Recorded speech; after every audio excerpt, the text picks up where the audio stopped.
Hi. September 2024 last ನಾನು bike ಬಂದಿದ್ದೆ. ಯಾಕಂದರೆ ಆಫೀಸು ಚೇಂಜ್ ಮಾಡಿದ್ವಿ. It's our new office in new place, new beginnings. ಇದು ಆಲ್ಮೋಸ್ಟ್ ನಾನು ಚೇಂಜ್ ಮಾಡಿದ್ದು ಜಾನ್ ಅನಿಸುತ್ತೆ. ಜಾನಲ್ಲಿ ನಾನು ಚೇಂಜ್ ಮಾಡಿದ್ದೆ. ಈಗ ಆಲ್ಮೋಸ್ಟ್ ಒಂದು 3 ಪೀಪಲ್ಸ್ ಇದ್ದರು. ಇದೇ 1 ಇಯರ್ ಬ್ಯಾಕ್ ನಾನು ಸ್ವಲ್ಪ ಹೇಳಿದ್ದೆ. ಆ ಟೈಮಲ್ಲಿ ಅಂದರೆ ಪ್ರೊಜೆಕ್ಟ್ಸು ಕಮ್ಮಿ ಆಗ್ತಿತ್ತು ಮತ್ತು ಸುಮಾರು ಲಾಸಲ್ಲೂ ಇತ್ತು ಕಂಪೆನಿ. ಈಗೇನು ಮಾಡಿದ್ದೀವಿ ಅಂದರೆ ಸ್ವಲ್ಪ ಒಂಚೂರು ಸ್ಲೋಲಿ ಸ್ಟೆಪ್ಸ್ ಇಟ್ಕೊಂಡು ಒಳ್ಳೆ ಪ್ರಾಜೆಕ್ಟ್ ತಗೊಂಡು ಈಗ ಒಳ್ಳೆ ವರ್ಕನ್ನು ಡೆಲಿವರಿ ಮಾಡಿಕೊಂಡು ವರ್ಕ್ ಮಾಡ್ತಾಯಿದ್ದೀವಿ. ಆಲ್ಮೋಸ್ಟ್ ಈಗ ಓಕೆ ಫೈನ್. ಲೈಕ್ ಈಗ ಗ್ರೋ ಆಗ್ತಾ ಇದೆ. ಈಗ 24 ನವೆಂಬರ್ ನಾನು ಹೇಳಿದೆ ಅಂದರೆ ಆಲ್ಮೋಸ್ಟ್ ಈಗ ನಾನು ಕಂಪನಿ ಮುಚ್ಚೋ ಪರಿಸ್ಥಿತಿ ಬಂದೆ. ಇಮಿಡಿಯೇಟ್ ನಾನು ಎಲ್ಲರನ್ನೂ ಫೈರ್ ಮಾಡಿದೆ. It was not intentional, but ಆ ಮೂಮೆಂಟಿಗೆ ನಾನು ಹಾಗೆ ಮಾಡಲೇಬೇಕಿತ್ತು.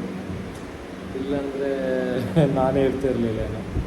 ಹಾಗಂತ ಇಲ್ಲ, ಬಟ್ ಸ್ವಲ್ಪ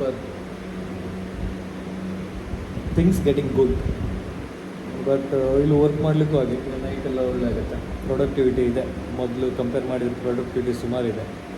ಸೊ ಇನ್ನೂ ಹಾಗೆ ಇನ್ನೂ ಒಳ್ಳೊಳ್ಳೆ ಪ್ರಾಜೆಕ್ಟ್ಸ್ ತಗೊಂಡು ವರ್ಕ್ ಮಾಡಿಕೊಂಡು ಇನ್ನೂ ಸ್ವಲ್ಪ ಗ್ರೋ ಮಾಡಿಕೊಂಡ್ರೆ ಆಗುತ್ತೆ ಬಿಸ್ನೆಸ್ಸು. ಸೊ ಈಗ ಐಡಿಯಾಸ್ ಏನು ಇದು ಮಾಡಲಿಕ್ಕೆ ಆಗ್ತಾಯಿಲ್ಲ, ಬಟ್ ಇನ್ನು ಈಗ ಬಿಸ್ನೆಸ್ ಒಂದು ಸ್ಕೇಲ್ ಮಾಡಬೇಕು. ಬಿಸ್ನೆಸ್ ಸ್ಕೇಲ್ ಮಾಡಲಿಕ್ಕೆ ನಾಳಿಂದ ಮಾರ್ಕೆಟಿಂಗು ಸಹ ಬರ್ತಾ ಇದ್ದಾರೆ. ಸೊ ಈಗ ಇನ್ನೂ ನಾವು ಸುಮಾರು ವರ್ಕ್ ಮಾಡಲಿಕ್ಕಿದೆ. ಇನ್ನು also face also got changed. Tension ನೋಡಬೇಕೀಗ ಇನ್ನು ಕೆಲವು ಒಳ್ಳೊಳ್ಳೆ ಕ್ಲೈಂಟ್ಸ್, ಒಳ್ಳೊಳ್ಳೆ ಪ್ರಾಜೆಕ್ಟ್ಸ್ ತಗೋಬೇಕು. ಈಗ ಡಿಸೈನು ಅಷ್ಟೇ, ಡಿಸೈನಲ್ಲಿ ಸ್ವಲ್ಪ ಇಂಪ್ರೂವ್ ಮಾಡಿಕೊಂಡು ಮತ್ತು ನಾನು ಸುಮಾರು ಸರಿ ಮಾಡ್ಕೊಳ್ಳಿಕ್ಕಿದೆ. ಆದರೆ ಸುಮಾರು ವರ್ಕು ಇದೆ, ಇನ್ನೂ ಸುಮಾರು ವರ್ಕ್ ಇದೆ. ಸೊ ಅದೆಲ್ಲ ಮಾಡಿದ್ರ ಮೇಲೆ ಏನಂತ ಗೊತ್ತಾಗುತ್ತೆ. ನೋಡು ನಾನು ಡೈಲಿ ವೀಡಿಯೋ ಮಾಡಲಿಕ್ಕೆ ಟ್ರೈ ಮಾಡ್ತೀನಿ. ಆಲ್ಸೋ ಈಗ ನನಗೆ ಹೇಳಿ ಆಲ್ಮೋಸ್ಟ್ 1 ಇಯರ್ ಆಯಿತು ಒಂದು ಯೂಟ್ಯೂಬ್ ಚಾನೆಲ್ ಮಾಡಬೇಕಂತ.